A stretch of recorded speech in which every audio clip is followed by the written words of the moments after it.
Denton, Texas is at the northern point of Dallas and Fort Worth, upper part of North Texas Metroplex.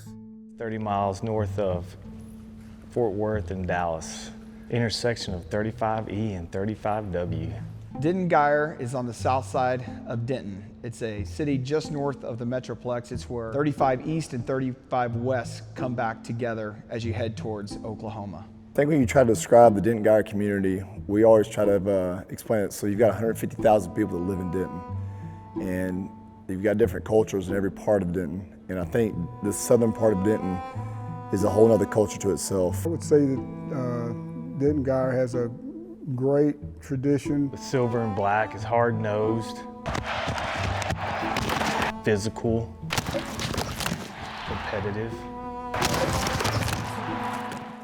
They're one of the teams that you can perennially expect to be in the playoffs and be in the hunt for a state championship year in and year out.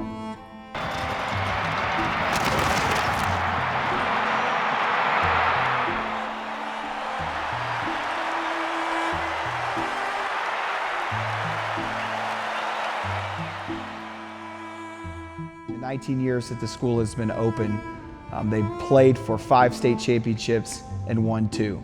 So the tradition speaks for itself when you look at the record, but it goes deeper than that. You know, it's many of these schools that are in multi-school districts sometimes struggle to find, you know, their own identity within an area in a school that's in a big ISD.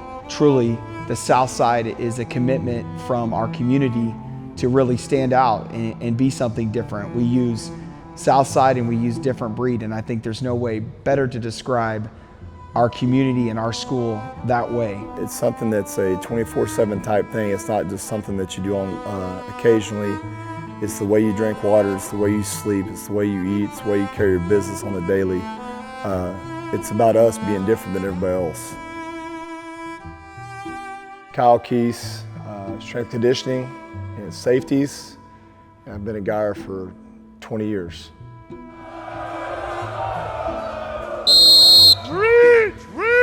Reach on the top. Okay, so strength conditioning, obviously what most people think, you get the strength and power and the speed part of it. Enhancing athletic ability, that's huge. But it's resiliency also. It's the kids being able to go play after play, game after game, week after week, and be able to stay healthy and play. Without that strength conditioning piece, I think injuries would occur more often. I think another piece of the strength conditioning offers is, you know, hard work, commitment, dedication, consistency. Some things that not only ties to sports, but also ties into later on in life. Everybody gets all excited about off season. Everybody's all jacked up, ready to lift, get maxes out. But y'all think that's the end of the season? Sure. No. That chapter's closed, man. Now we gotta move on to the next chapter. If that's the best we're gonna be from here on out, we're gonna be in a bind. Like, we got 4 weeks to build back up, to get strong. And then we're starting another chapter after that. Like, it's a process. Doesn't Coach Heim always talk about the process? Yes, okay, we don't just close out in the offseason, it's done. You're not complete yet. Sit up. We all got a long ways to go. And this is part of the next chapter. So I don't need to see energy. I know y'all had prom on Saturday. Let's move on from that. If you decide to stay up late at prom, well, you got to get up Monday morning and pay the price. That doesn't give you the right to around.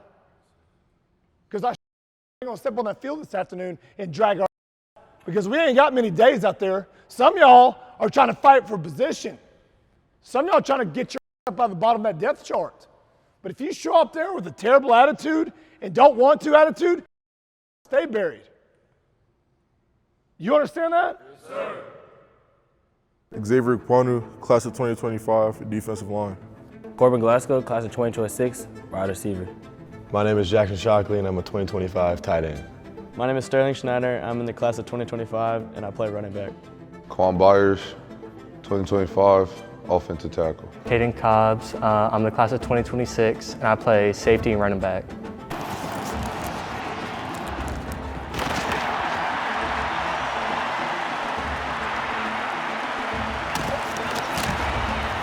I just feel like it's different just playing at such a prestigious program like Geyer. It's like no other. You won't find this around the country. Black and silver is the real deal. Are able to come together and make something so special, like not even just with football, but like a great school and every other program we have around here. Every time we have a big game, they always come in to support us. Every time we have a fundraiser, we like blow it out of the roof. Like Physical, tough, mental, all of that. We put in the work. I feel like no other place does it better than us, so that's really how I would describe it. A lot different than your typical high school team. I personally think it means walking around with your head high, having a lot of confidence in your play and your work, the work that you put in. So that's what I think. My name is Reed Heim. I'm the head football coach. I've been at Geyer for 4 years. Finish. Let them know what this means. Do you understand that? Yes, sir. Right now, from the get-go, I'm challenging you to start fast. We need clean football. No bullcrap penalties. None. Get your mind right now. We will see. You never stay the same. You either get better or you get worse. What did you do this week to get better? You take that and you show it on the field. How do you maintain high performance and discipline within the team while also fostering a positive culture? Really, I think it starts with how we as a coaching staff approach that every day. Let's try this. I'm going to say something, you repeat after me. Coach me, coach. Coach me, coach. Coach me, coach. Coach me, coach. So body language, no. I mean, we have 280 years of coaching experience. We meet, we study, we know, we've been doing it. When a coach tells you to do it, that's not right. It isn't just to hear himself talk. It isn't so he can feel better. It's to make you better. Never forget that. Run to the ball, coach me, coach. Run to the ball, coach me, coach. I mean, if we just did those two things, man, we'd be a pretty good team, even if we weren't talented. But if you do those things and you combine it with the talent that we do have, man, watch out. I think that that's a decision that we make. We get up, we make the choice to come to Geyer to be a great football coach, to be a great man, to be a great teacher. Hey, Owen, come here. 2 things. Good job staying on your feet. I know he put his hand there, but good job staying on your feet. And you were in the fit. You just got to remember if you're back in there, all right? You're good. You're good. Student athletes feed off of that energy, and we're going to demand them to do so many things, not just football, but to be high character young men in and out of the hallways and do things the right way. So that positive energy, they're going to feed off us. So if we bring that positive energy every day and they do the things that they're capable of doing, the things that we ask them to do, it's a way for us to maintain that high standard, but also do it in an environment that makes it fun.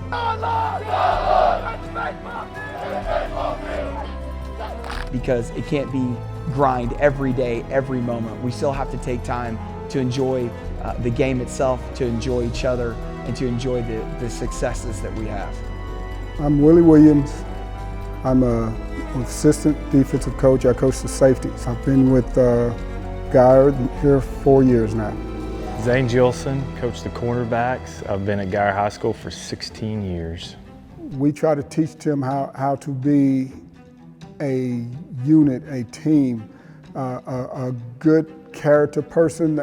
We talk about that before we even talk about the X's and O's. Fortunate enough, I coach all the cornerbacks from the day they get here, and if they stay at corner, to the day that they're the last game at Geyer. So having a good relationship throughout that entire process, and I've written a lot of letters of recommendation. I still field calls from kids who have been out for 10 years who need recommendations for jobs and houses, and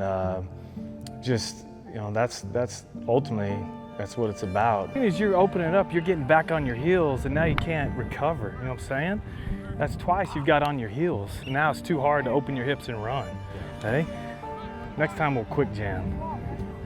And when they leave here, hopefully you gave them some skills, some lifelong skills other than just playing cornerback at Geyer High School. And we expect great things out of them in the community. We expect great things out of them across the bridge on campus. And in doing that, we feel like if we can get our student athletes to do that, then we have no problem coaching them and getting them to do what we need them to do on the field. Growing up was my love for the game, and I feel like I was very fortunate because coming up, I thought I had some great coaches in high school and in college. Come on! Good job, Danny. Hey, right here. All you gotta do, you were in pretty good shape. Now, as he's going, work for this hip here.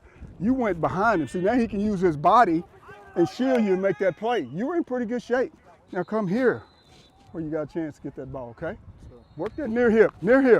And they kind of inspired me and mentored me, and I felt like I wanted to be able to do what they did to influence other young men coming up the way they influenced me. I started playing football October of my freshman year, so since October 2021. I guess I started flag whenever I was in preschool, and I haven't stopped since then. Since I was 4 or 5, around there, something like that, so a long time. I really only started in middle school. I wanted to play when I was younger, but I never really got the chance. And so middle school was when I started. I've been playing since 4th grade, but I was an O-lineman, so I started playing a skill position. In middle school, I played quarterback. Then sophomore year, I started playing safety. I've been playing since I was 4 years old. Probably just the violence of the game, and just getting to hit somebody. And it's just really fun out there playing with your brothers. It's kind of like a culture, and it's a brotherhood between multiple people in the locker room. Everybody coming together to achieve a certain goal. The big play. If I make a big play, like my adrenaline's up, it's like the best feeling you could ever feel. Like, just everything's perfect in life.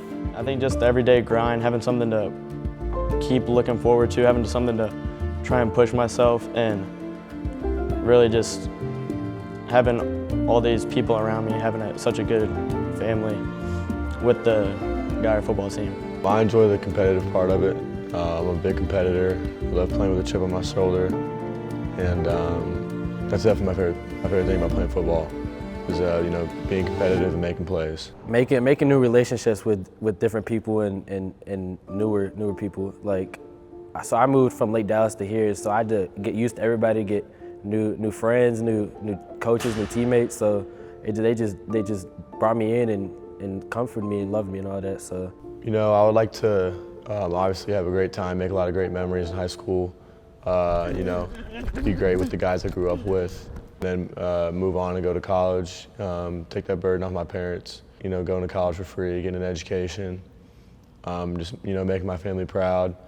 Playing on Saturdays on TV. First, as a receiver, break 1,000 yards, and then as a team, win state championship. But I want to take it to the next level, and hopefully play 3 or 4 years there, and then hopefully in the NFL where I can play a long period of time.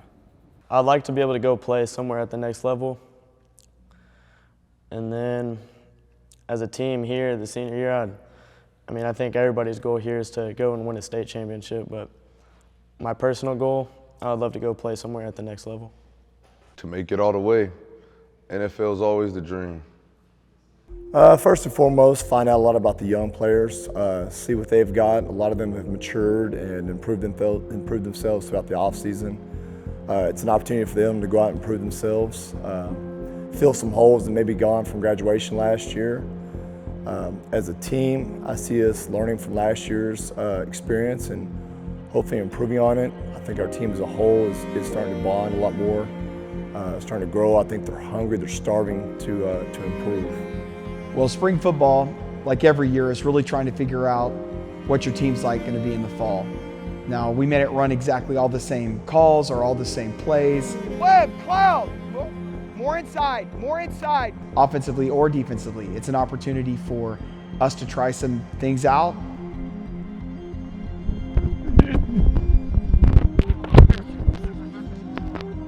Go!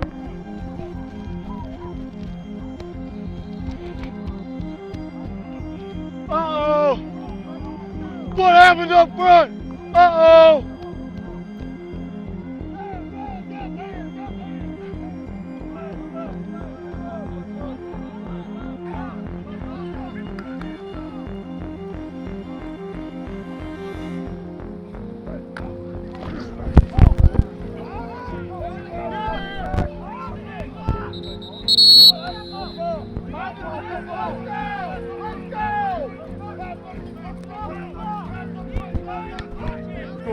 Let's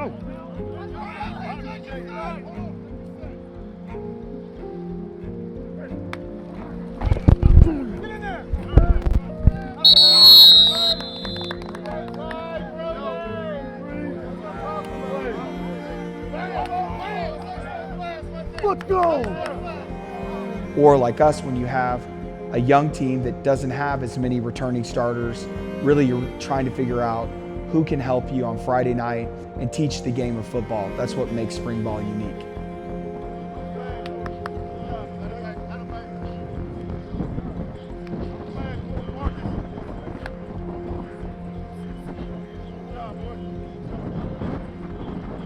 We're having to almost revamp our whole back end as far as defensive backs are concerned. We graduated a lot of great players and that were seniors this year. So we've got a brand new batch, I guess you could say, of kids. They're good kids, they're good athletes, but they don't have any experience for what it's going to be like on Friday night. So in spring training, I've got to get them ready where they know how fast things happen and how much they've got to study to be prepared and be ahead of things that's going to be thrown at them.